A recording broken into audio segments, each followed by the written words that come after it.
বিসমিল্লাহির রহমানির রহিম। এই যে শুনুন ভাই ও বোনেরা, কেউ স্কিপ করবেন না, কথাগুলো শুনে যান। দুনিয়াতে তো গান বাজনা শুনতে কখনো বিরক্ত লাগে না, কিন্তু এই কথাগুলো যখন বারবার আপনি শ্রবণ করবেন, আপনার অন্তরটা একটু হলেও নরম হবে আল্লাহর জন্য।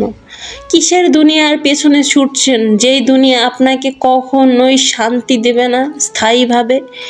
আজকে দুনিয়ার কাজের জন্য, দুনিয়ার অর্থ, দুনিয়ার লোভের জন্য আপনি আল্লাহকে ভুলে যাচ্ছেন। মনে রাখবেন, আপনি মৃত্যুবরণ করার সাথে সাথে আপনার নাম কেউ উচ্চারণ করবে না। মৃত্যুবরণ করার সাথে সাথে নাম হয়ে যাবে লাশ। লাশটাকে ধোয়াও, লাশটাকে জানাজা করো, লাশটাকে কবরে দাফন করো, কত কিছু। আমাদের নামটা তখন আর কেউ ডাকবে না। সর্বোচ্চ 1 সপ্তাহ, 30 দিন, 1 মাস, 1 বছর, সর্বোচ্চ। এর বেশি কেউ আমাদের মনেও রাখবে না।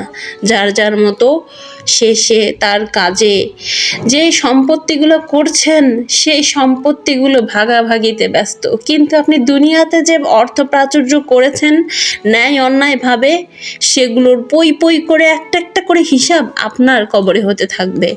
তাই বলছি, আপনার সঙ্গে কিছুই যাবে না ওই সাদা কাফন ছাড়া। আপনার সঙ্গে কিছুই যাবে না। ফিরে আসুন আল্লাহর পথে। অনুভব করেন আপনার পাপগুলোকে, স্মরণ করুন বারবার আপনার নিচের করা পাপের ওপর সকল কিছু, নিজের করা পাপ সকল কিছু বারবার স্মরণ করুন। আল্লাহ তাআলাকে বলুন, হে আল্লাহ, আমি জীবনে অনেক পাপ করেছি আল্লাহ, আমার পাপের জন্য আমি অনুতপ্ত, আমি লজ্জিত, আমাকে ক্ষমা করে দাও মাবুদ। যতবার আপনি আপনার পাপকে চিন্তা করে আল্লাহর কাছে চোখের অশ্রু ঝরাবেন, ততবার আল্লাহ তাআলা আপনাকে ক্ষমা করবেন। কিন্তু আপনি যদি ক্ষমা না পেয়েই মৃত্যুবরণ করেন, ওই কঠিন কবরের আযাব আপনি কিছুতেই সহ্য করতে পারবেন না। মনে রাখবেন, আল্লাহ তাআলা ছাড়া আমাদের কেউ আপন নয়, কেউ না।